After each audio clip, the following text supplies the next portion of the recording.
पाकिस्तान को आईएमएफ की जानिब से तीसरी किस्त मिलेगी या नहीं, इस हवाले से बाज़ाब्ता फैसला अप्रैल में होगा। अप्रैल में पाकिस्तान को 45 करोड़ डॉलर की तीसरी किस्त की मंजूरी दी जाएगी आईएमएफ की जानिब से, और पाकिस्तान को कवी उम्मीद है कि इस हवाले से तीसरी किस्त का इजरा जल्द हो जाएगा। आईएमएफ की जानिब से 6 अरब डॉलर की तीसरी किस्त अप्रैल में मिलेगी, और इससे मुतालिक पाकिस्तान और आईएमएफ के दरमियान दूसरे इक्तसादी जायज़ा पर स्टाफ सतह का जो मायदा है वो तय पा गया है। आईएमएफ बोर्ड अप्रैल में पाकिस्तान के लिए 45 करोड़ डॉलर की तीसरी किस्त जारी करेगा, और जो आईएमएफ के साथ मायदा हुआ है इस हवाले से भी आईएमएफ बोर्ड इसकी मंजूरी देगा। इस हवाले से आईएमएफ बोर्ड का इजलास भी अप्रैल में होगा, और इजलास में पाकिस्तान के साथ दूसरे इक्तसादी मायदा और इक्तसादी जो जायज़ा है इसकी भी बाज़ाब्ता तौर पर मंजूरी दी जाएगी। पाकिस्तान को आईएमएफ की जानिब से 6 अरब डॉलर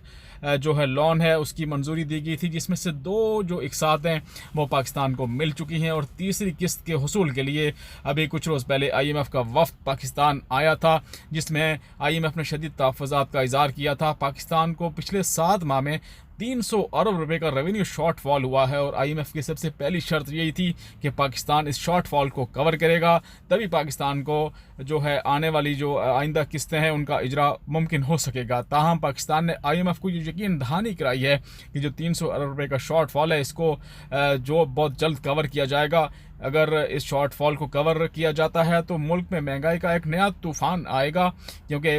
हुकूमत की जानिब से जो नए टैक्सेस लगाने के भी कुछ इम्कानात ज़ाहिर किए जा रहे हैं, और तभी जाके ये 300 अरब रुपये का शॉर्टफॉल कवर हो सकेगा, वरना ये मुमकिन नहीं होगा। हुकूमत की जानिब से आईएमएफ को यह भी यकीनदहानी कराई गई है कि बजट में ये 300 अरब रुपये के नए टैक्सेस लगाए जाएंगे ताकि इस शॉर्टफॉल को कवर किया जा सके, और बजट तक हुकूमत ने आईएमएफ से मोहलत मांगी है कि वो किसी किस्म के टैक्स में मज़ीद इजाफा नहीं कर सकते।